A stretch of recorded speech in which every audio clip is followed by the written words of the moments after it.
Hello everybody and welcome. Today, just like you saw in the title, we're going to be talking about Parkinson's disease. And what better day to do this than on the 11th of April, Parkinson's International Day. This disease affects more than 10 million people around the world. And in the United States alone, they have 1 million people affected with this disease. This disease that is characterized for the uncontrollable movements, where the person has no control over their movements. Most of the time it starts on the hands, but then affects with other symptoms after all. This disease that for traditional medicine is chronic and progressive.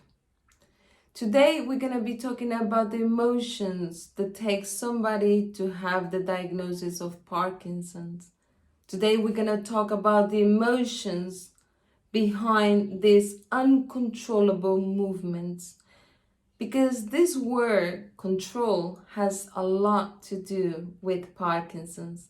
But to understand that first, we need to understand how the human beings how us as a human beings we kind of rule our lives. The humans normally tend to rule their lives with the good, with the bad. We kind of choose sides. Is the good or the bad, the black, the white, the yin, the yang. We always tend to go to the extremes, or we try not to go to extremes. For example, if you had a very aggressive father, a very authoritarian, actually could be violent at times, when you have your children, your main goal is not to be like your father. This is the typical case of extremes. We tend not to do what the other did. So if my father was authoritarian, aggressive, now I have my own children and I'm trying to keep a balance with them because I don't want to be like my father. I see this constantly in consultations where the person tries not to be like their parents. And in this fight of not being like them, we tend to do another extremes. So you may be not too permissive with your children, but you try to find this balance. And when you try to be a bit aggressive, or you maybe find yourself in an aggressive situation, maybe it reminds you of your father, of that extreme that you don't want to be. And I get this a lot in consultations when people say, my child takes the worst of me. It reminds me of how I don't want to be, or how my father or my mother was with me. Maybe your mother was an alcoholic mother, and now you make a conscious decision of not drinking. You don't want to drink because you know what you saw already with your mom and how that destroyed your life, her life, the whole family life. So you now made a conscious decision of not doing what your mom did, drink. Or maybe you actually do an unconscious decision of not doing it. And in that way, you may think, you may say, well, how you make an unconscious decision of not doing it? Well, you may have allergy to alcohol. And that could be with your mother, could be your grandmother or your grandfather or your great-great-grandfather, the one that you never met. That's the one that was an alcoholic. And because of him, the life of that family was quite bad. And unconsciously, today you have an allergy to alcohol. Because unconsciously you don't want to repeat. Maybe your name is Louis, and your great-great-grandfather was Louis. And now you are unconsciously, you have an allergy to alcohol because you don't want to repeat unconsciously what your great-great-grandfather did. And so on and so on. We always tend to not go to extremes because extremes are not good. So we just tend to actually do the opposite, the yin and the Jan, the black and the white, the good and the bad. Back in the day, you had to marry first, then have sex, and then have children.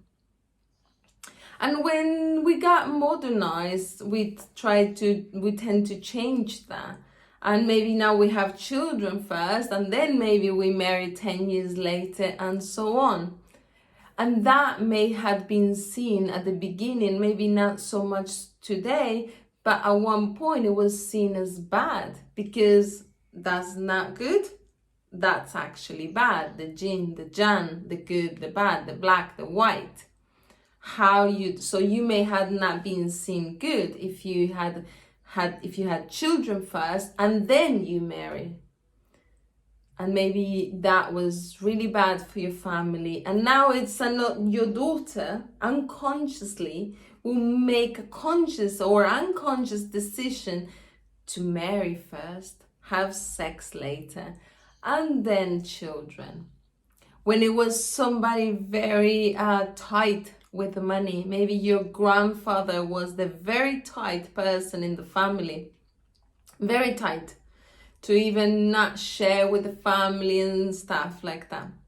So then maybe your father, son of that grandfather, it's the one that it's a bit more loose. He tried to keep a balance with that. He doesn't want to go to what the grandfather did. The grandfather maybe even hid food so their children would not have food. And you may be, oh, well, that's a bit extreme. Well, that's something I see a lot. And when you see stuff like that, sometimes the liver is involved and people may have issues with the liver. And I have a video for that, and I will leave the link here. So those are the extremes. We tend to go from white and black, good, bad, yin, yang. And with Parkinson is the same. Because when somebody has no control over the movement, we first need to go to when the diagnosis was. So when was the diagnosis? Right. So what happened before diagnosis, a couple months maybe before, a situation where maybe you actually control too much your movements. So let's say maybe you had a big fight in the family. It was a big family fight. Maybe your kids were involved in this fight. And at one point in this fight and this argument, you wanted to kill one of your children. Not truly kill it, but you thought about it. Oh, I just could kill my child, I could kill my husband, or I could grab and kill this person in front of me. But I didn't do it. I controlled myself. And I even was proud of myself for controlling myself, but I truly wanted. Because I was losing control of this situation. But I managed to control myself.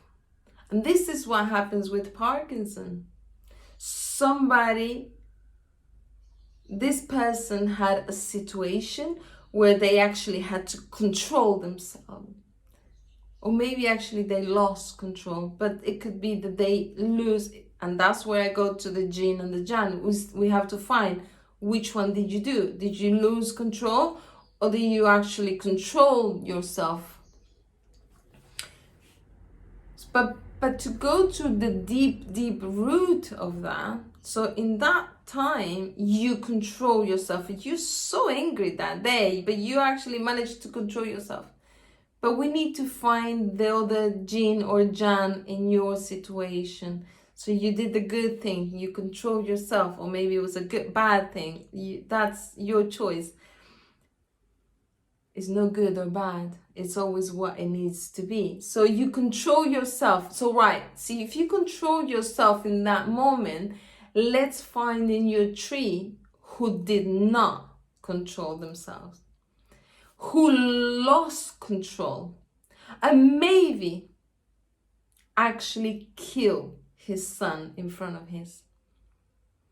So it was maybe your great grandfather.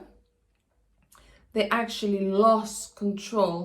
Or maybe it was not actually a fight itself, but maybe it was a great grandfather that was holding his son, and because he lost control, drop the baby and kill, because he didn't control his hands. He couldn't control it. That baby died. Or maybe it was on a big old fight with the son, and he actually killed it. But I'm being extreme on the killing part. But when we have Parkinson's, we do need to find the yin and the yang, the good, the bad. Which one did you do? Did you control, or you lost control? And what was it before you in your family? And what was the other situation in your family, in you actually, that you lost control before? So when we have Parkinson's diagnosis, we need to find that, the yin, the yang, the good, the bad. Which one did you do? What happened before the diagnosis, and what happened in that family tree? And you may say, well, actually, I don't have any information of my family tree. I don't know anything. But that's the good thing, because that's actually what I do best. I analyze the family tree with the tree or without the tree, because all that information is inside us. If you have Parkinson's or any disease, if you have the symptom, it's because already happened in your family. Otherwise, it won't happen.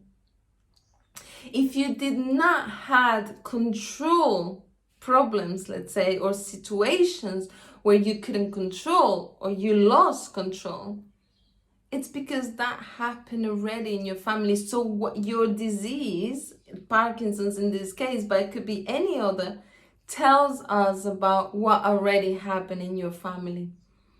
People with intestine problems, the whole family has intestine problems, because they all have problems with letting go. So, and so on and so on. People with liver problems, like I mentioned before, have problems with the lack of love, lack of food, lack of faith, they're lacking, or they feel that they will lack on it. That's why liver cancer is the most common secondary cancer. So somebody may have Parkinson's, will be actually, and after the diagnosis of Parkinson, it may come now a liver problem or a cancer in the liver.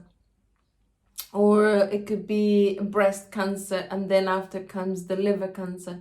Why? Because somebody with a diagnosis of cancer, or maybe a disease like Parkinson, where you feel they now, with all these expenses and all of that, you may be lacking in money, lacking in food. How am I gonna feed my children with all of these bills and payments that I have to do, maybe to my medical insurance, or the medical treatments that I have to do?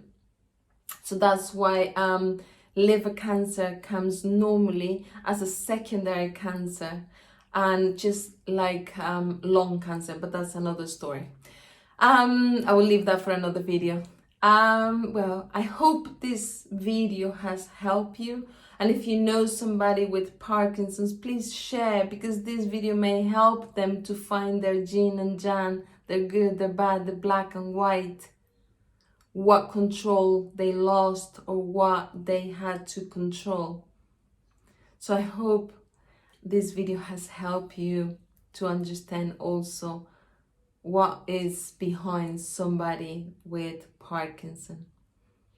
And until next time, see you. Bye-bye.